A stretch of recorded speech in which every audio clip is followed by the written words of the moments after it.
Welcome back, 1320 KFAN, the Sports Leader. We're going to go to Charlotte, North Carolina, and talk to Tony V. It is the World of Outlaws finals happening as we speak. Tony, good morning. How are you?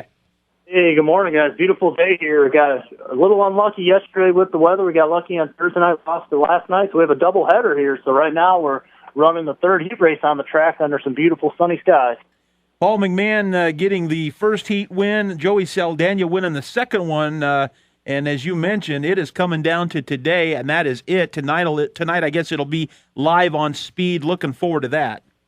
Yep, 8 p.m. It's going to be something pretty neat. The first time ever the World of Outlaws in HD, high definition for not only the sprint cars, but the World of Outlaw late models and the Super Dirt Car Series Big Block Modified. So a heck of a lot of racing here tonight. About 180 total cars here. Going to run two full programs here today. So the fans are going to get their money's worth here today. Yeah, very good.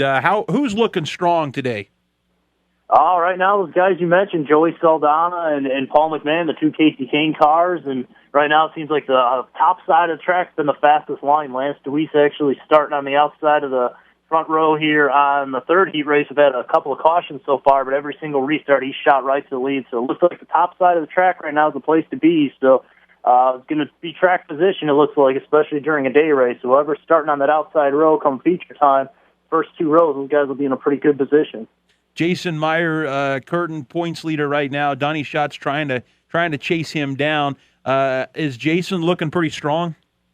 Yeah, he finished second in the first heat race, so he'll be in the dash this afternoon. So that means he'll start in the top 10 then in the feature event, and basically just to finish 21st or better to wrap up the title here in the opener of the two races today. And looks, obviously a mathematical chance still for Donnie Schatz, but unless Jason Myers was to fall out on the first lap, and in both of the races today, and Donnie Schatz won them both, that's about what it would take. Now, how surprising is it to see Donnie coming up from where he's been, late in the season, and then charging up to second like he has, and still, outside as it may be, still have a shot at that championship? Yeah, they've definitely found something here late. And actually, Friday night he set fast time or Thursday night set fast time in the second round of time trials, and he was kind of laughing after the race. He said, "Man, we feel kind of silly. We actually just found what we've been struggling with all year on our car." And he said, "I can't wait till next season." So that's that's kind of a sign of things to come here. I guess a warning for the other teams. If they found something, obviously they were fast at the end of this year, just had a lot of bad luck and were off a little bit earlier in the year. But they found something now in these last few weeks. He's definitely been on it. Yeah, it's definitely a little too late for Donnie Schatz to try to wrap up another championship, because I still believe that Myers is going to be crowned the 2010 champion. That, of course, is just being Captain Obvious. But what's been going on with another big name, 20-time World of Outlaw champion Steve Kinzer? Oh, he's third right now, and unfortunately, he mathematically might have a chance. I think he's 97 points out, I don't want to say. So actually, he does in mathematics. I think he has been eliminated. But nonetheless, to come back with the season he's had. Last year he only won 2 times. This year he's won 9 times, and driving for Tony Stewart as a teammate to Donnie Schatz. I mean, that's a heck of a team right there. And he had the surgery last off season to fix the bulging disc in his neck and back. And obviously he was in a lot of pain last season driving. I mean, he's a tough guy, but the way he's come out this season and the way he's performed, leads the series in top 10s and top 5s, and other than a couple of bad races, he'd probably be up there in the point lead, or at least battling for it. It's not surprising, but I think the one thing that has been the biggest help, aside from going over to Tony Stewart Motorsports, is you mentioned the back surgery. And I don't care how many championships you've won or how many races you've won or what you've done in your career. I've never really dealt much with a bad back or a back injury, but people who I have said it's one of the worst things, and it takes so much out of you. And you could see that in Steve Kinzer's, from the little chance I did get to watch Kinzer run last year, but you could see, it's a night and day's difference between 2009 and 2010. It definitely is. I mean, I was trying to drive a 900 horsepower car. I mean, it takes all the muscle. Obviously, he's a big, hefty guy, and he's strong to begin with. But when you're dealing with that much, I mean, when he gets into that car, you could just tell he was in pain, but he's a tough guy, and he didn't want to admit it, but he did say earlier this year, "Man, I wasn't in pain last year." So it's a good thing he got the surgery done, and like you said, a night and day difference. Just performance has been phenomenal this year. And, I don't want to turn this into the Steve Kinzer hour, but, I mean, his wife had that heart surgery, And, things obviously going over to Tony Stewart Racing. So, a much different season for the 20-time World of Outlaws champion. Kind of a two-part question. How is his wife doing? Has she returned on the road with him? And secondly, I guess the most obvious question, what are his plans for next season? His wife, Dana, she's doing a lot better. She's not back on the road, unfortunately. She'll hopefully be back next season. She still has a lot of recovering to do, but she's doing really well back home in Bloomington, Indiana, and getting better. And Steve will be back next year as well. For the last few years, he keeps saying I'm going to drive 2 or 3 more years, and that's kind of what he's saying right now. He's 56 years old, but, man, he hasn't lost a step. He's just as fast as back when he was in his 20s. He'll be 90 years old. The rest of us will be retired, and he'll be saying, 2 more years. Yeah. 2 more years. Maybe next year. Yeah. But it's been a pretty fun season, though, hasn't it, Tony? I mean, I haven't actually broke down the stats, and I'm going to do that this week. But as far as the amount of winners and how many first-time winners you had in 2010, but heading into tonight's race, I mean, how do you sum up 2010?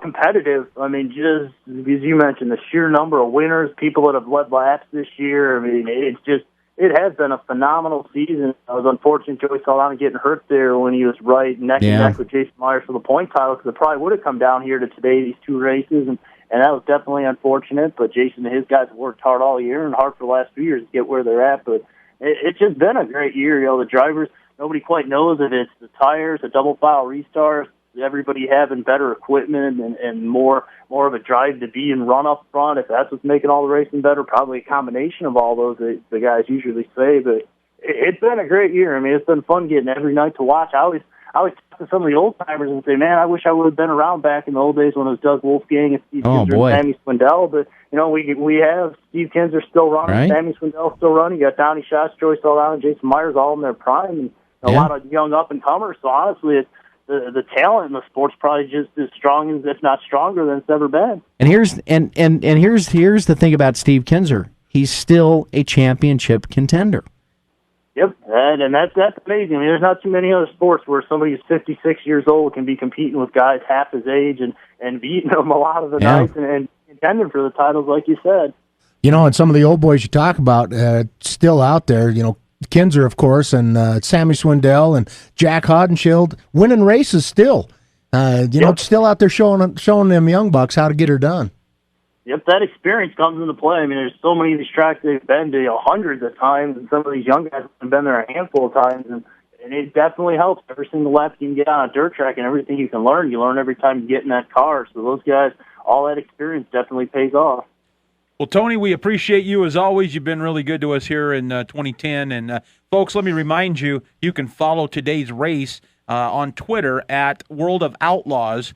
Go to Twitter at World of Outlaws, and Tony will give you the most current updates that you're going to get live from the track. So we appreciate it, Tony. Have a good weekend. Enjoy the race. We're going to watch it on speed, and we'll follow up with you maybe after the season here. Looking forward to it. Thanks, guys. All right, there he is, Tony V, a good insider for the World of Outlaws. Been a lot of fun following them. Is it pretty much what you expected coming down to the wire? Oh, yeah. I mean, it's this is a series that I think is probably one of the most underrated series in all of motorsports. I honestly don't think the World of Outlaws gets the credit that they truly deserve. They've been in business since, 1977. They've got a huge history. Some of the greatest auto racers of all time have passed through the ranks of the World of Outlaws. And, he mentioned Doug Wolfgang. I'm so happy he mentioned Doug Wolfgang, because Wolfie was guys like him and Jan Opperman. You look at Bobby Smith. There were so many great drivers that came through this series, and I'm so glad to see that this race is still, it's Jason Myers. This is his championship to lose at this point, obviously. But it's nice to know that they're coming to Charlotte tonight, and we should see a terrific A feature. In fact, all the races tonight should be good, and pending track conditions, of course. But no, I've been very, very happy with how 2010 has gone for the World of Outlaws. I just wish we had more TV coverage, more live TV coverage. Well, that. But I guess beggars can't be choosers. Yeah, even if it's tape delayed, at least we get to see it. At least we get to see it. I just kind of miss the live days. You know how TNN used to do that, but this is a different market, different time. It's different owners now, and times have definitely changed for the World of Outlaws. But you know what? They're still here. They're still strong. I think I actually had a conversation with Tony Veneziano once off the record about car counts, and they've actually been better than what they had anticipated with this economy. Because Shane, Steve, you guys know how much this economy has just affected, probably of all sports.